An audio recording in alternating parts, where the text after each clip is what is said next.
Get her done. Handyman. Step 3, phase 3 in building a pan. Step 1 was bonding to the subfloor sheathing using thin set that adheres to subfloor wood sheathing. Plywood. Bottom half of the drain assembly is siliconed, screwed off, and in place. Second step of the mortar bed, pre-slope pitch to the drain, which is very important. You do not want your mud bed or your liner sitting on a level surface. You want to be able to move water if it ever intrudes and goes past all your tile, grout, thin set, mud layers and goes to your liner, which is what dries your pan in. That is your membrane, liner. So as an installer, you have to have confidence in your pre-slope and your liner, your bed, leading water to that drain. If water were intrude and sit in that pan, then what it starts to do, it starts to deteriorate and eat your mud beds away, making it soft and mushy over time. So right now, pre-slope, I've got that much of a bubble on everything. That is a full bubble. See it back there? On that much span from the drain to there. I've got almost a half bubble. So on that big of a span, on that much of a span, there's the bubble level. I have over a ½ inch right there. 3/4 of an inch pitch on all directions. Every corner.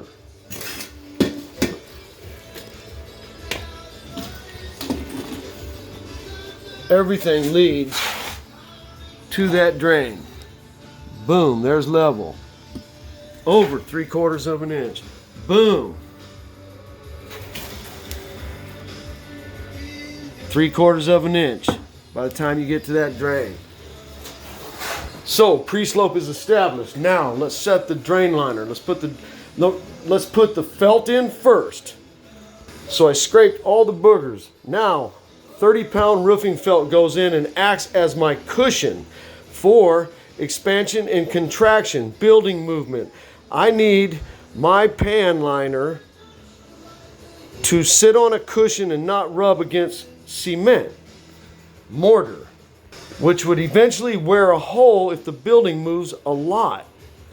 So this phase does not start or does not hold water. This phase is just built up as a pre-slope for my liner to sit on, which then is the membrane that holds water. We will throw the liner in. It goes 6 inches up on the wall. Then it gets dried in on this side of the liner. So if water ever intrudes and gets past all my tile, it has a place to shed. That's only a secondary cautionary to protect the studs, the insulation, and all that. Then I'm going to hold off the bottom of my pan. I'm going to put a block down, and my hardy goes on that block held 1.5 inches off the pan. But before that hardy goes on, what I do is I paint a membrane on a foot up on the back side, all the edges, and then this side gets fully membraned. That way water does not wick up through time at all whatsoever up my hardy board. It can't. It's got a water membrane on all sides, corners, and edges. A foot up off that pan. So as a hardy board installer, I'm a hardy board advocate. It is one of the hardest, or I should have said more rigid, substrates to install and create a solid bed for your tile. Screw that thing off everywhere onto solid studs that have been blocked, and you have a solid surface to embed your tile. So now all the boogers have been scraped, it's been prepped. Let's install our 30-pound felt. Come up the wall 6 inches, that way it has padding. Our liner has cushion and padding for any building movement. All right, there's how I lay my felt. Right now I wrap everything, even the curb. That way my membrane, my liner is not going to rub on anything hard. It's going to have a cushion for expansion and contraction building movement. All right, so I'm putting the pan liner in, going 6 inches up the wall. Got it anchored off up top or secured off with screws 7 inches up. So right now I'm going to add another pressure treated 2x4, construction glue, and then 4-inch screws to build it up a little bit more, to wrap my dam or curb with my liner. And then I will glue on my own corners right here with the leftover membrane and glue.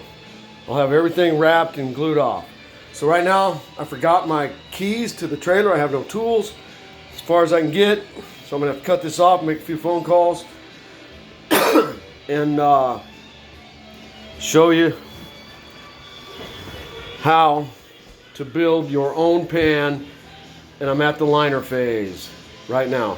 So the 30-pound felt wraps my curb dam, goes up the walls, and that felt cushion is going to be my cushion for expansion and contraction building movement.